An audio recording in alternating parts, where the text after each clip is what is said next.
morning. Thanks for tuning in, everybody. Welcome to another edition of YouNews. Today we have a special Labor Day edition.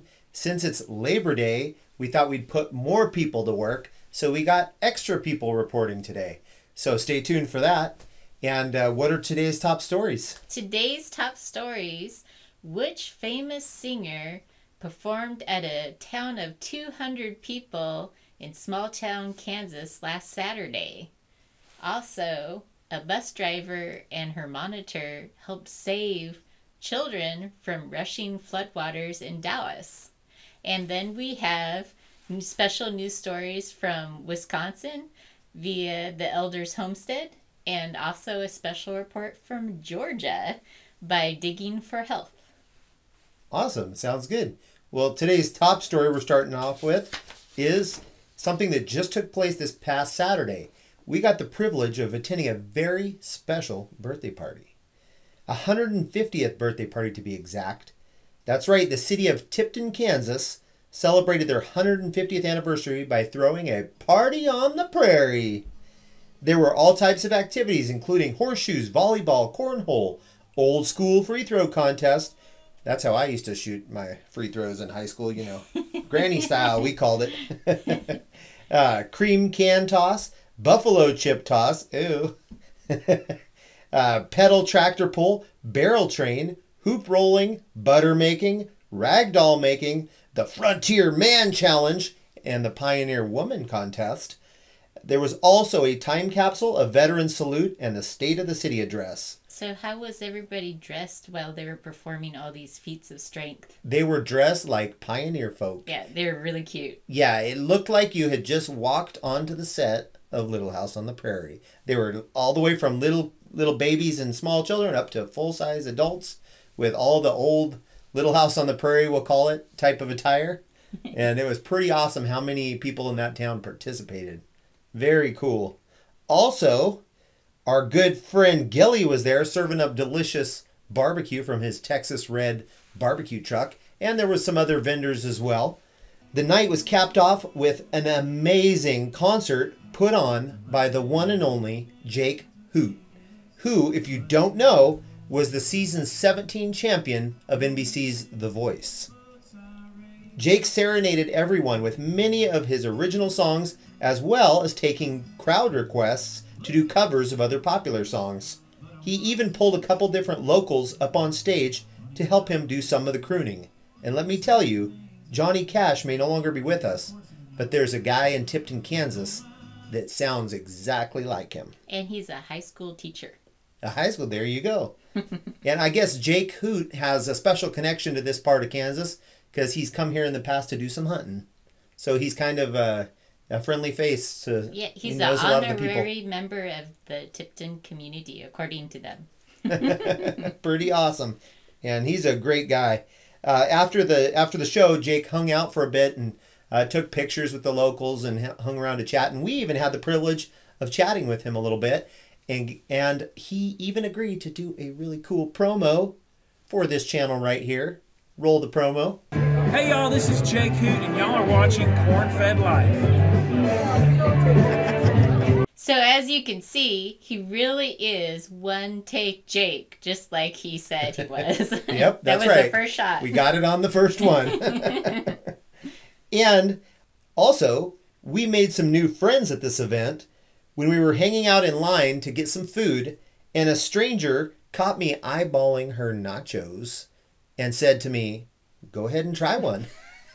And she was serious. Yeah, and having never been offered food from a stranger at an event, I had to take her up on it because that's something that you just don't pass up. So I went ahead and helped myself to a nacho. Unfortunately, the bad news is it was beef brisket nachos, and I didn't get any beef on my nacho. She noticed, however, and said, "Hey, you better get you another one with some beef." She said, "I'm a nurse, so I'm used to germs." So she didn't mind. So she scooted the nachos around to get me a nice beef-covered nacho, and I had a second go at it, and it was delicious. Yeah, she's great. So it turns out that her name is Pam, and her husband, Jeff, ended up chatting with us for much of the rest of the evening, and we came home with some new friends. Very good. Very good takeaway. Oh, and one last thing. Because of this, I am hereby officially dubbing Tipton, Kansas, the most friendly town in Kansas. That is well earned, because who offers you some of their nachos? Nobody. Just Pam. And now we take you to a special report from the Elders Homestead. Go ahead. Thank you. I am here in Marshfield, Wisconsin, and right behind me here used to be a strip club. Now, the most amazing thing about this is a church from Marshfield, Wisconsin bought the property, tore the building down, counseled and helped the ladies that were working at the club as dancers get new jobs and emotionally heal from being a dancer. So the best thing about this is they tore everything down, and now this church uses this lot to hold events. Isn't that just awesome? So I'm Mackenzie, and today, as if you haven't noticed my headband, I have a love-hate relationship for running, and I'm trying to get fit. I've lost about 42 pounds. I'm super excited. I've got 60 more to go, but I'm doing great. And the best thing about this industrial park is they have a beautiful walking bike path. Back to you, Cornfed. Thank you, Elders Homestead. And for those of you that don't know, Elders Homestead is a YouTube channel from Wisconsin, all about a 1-acre homestead. It's a great channel to learn about things like gardening, weight loss, faith, and the family. And for our next story, a Dallas bus driver and her bus monitor helped save 2 children who were caught up and nearly swept away by flooding. How scary. They said they normally wouldn't have taken the route that they took, adding that it may have been divine intervention. To Kendria Valentine, the bus monitor, shot the incredible video of the rescue. I have a picture up of it here. They tied seat belts together to save the kids who were hanging onto the trees during the flooding in southeast Dallas County. Neighbors also rushed to help pull the boy and girl to safety. It was some heroic actions from all involved. And they said, it had to be God to send me that way because I don't normally go that way, Simone Edmond said. Edmond has been a Dallas bus driver for 22 years, and Valentine, her monitor, has been with the school district for 2 years.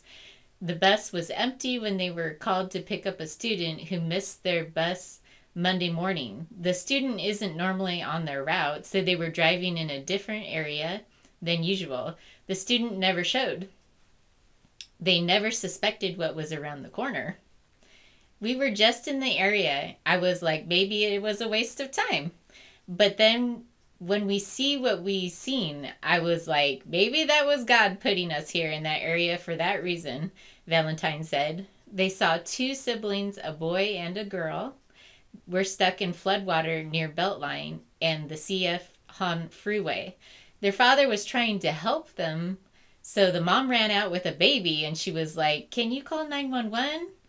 And Edmund recalled, they called 911, but they didn't have time to wait. The little boy was yelling out, help, help, and I'm like, oh, they're stuck. But when we started thinking, like, maybe we can tie the seatbelts together and, like, help them. Their bus is for special education, and the belts come specially equipped so that they can just unclick them and strap in people with wheelchairs. So they tied them all together, and then the neighbors came to help, and they collectively pulled the kids to safety. The little boy was so appreciative of us. He got out, and he was like, please, I want to give you a hug. I want to give you a hug. And I was like, that's fine. You can give me a hug, Valentine said. Edmund and Valentine said that they don't know how to swim. So wow. That's really remarkable. Yeah, it's a huge risk on their part, getting out into rushing floodwaters without even knowing how to swim. Right. All right. Right. God bless those ladies. Yes, indeed. Okay, so now we have a special report from Georgia given to us by Digging for Health. Go ahead. Thank you, Cornfed. I'm Andrea, coming at you live from the tiny homestead of Digging for Health, where the sun is always shining, unless it's not.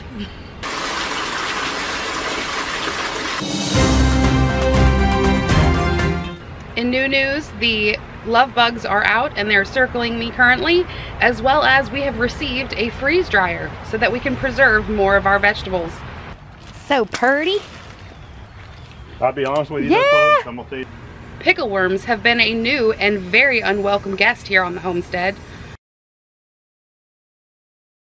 But fortunately, we do have an abundance of green anole lizards to eat them. Back to you, corn-fed. Thanks, Digging for Health. So I want to tell you a little bit about their YouTube channel, and it's a YouTube channel from Georgia, like I said, and it's also about a 1-acre homestead. They focus on producing healthy, organic produce, and this is a really fun channel to learn about how to make everything from salsa to watermelon ice cream. I want to try that really bad. And their most popular video is kind of funny. It's titled Very Angry Broody Hen Noises. And it has like over 100,000 views. It's a really popular video. So check that out. Yeah, so thank you so much, both the Elders Homestead and Digging for Health. That's all that we have time for today. So please be a part of this newscast and send us your news clips. That's right. We would Instructions love to are put below. them in here. Yep.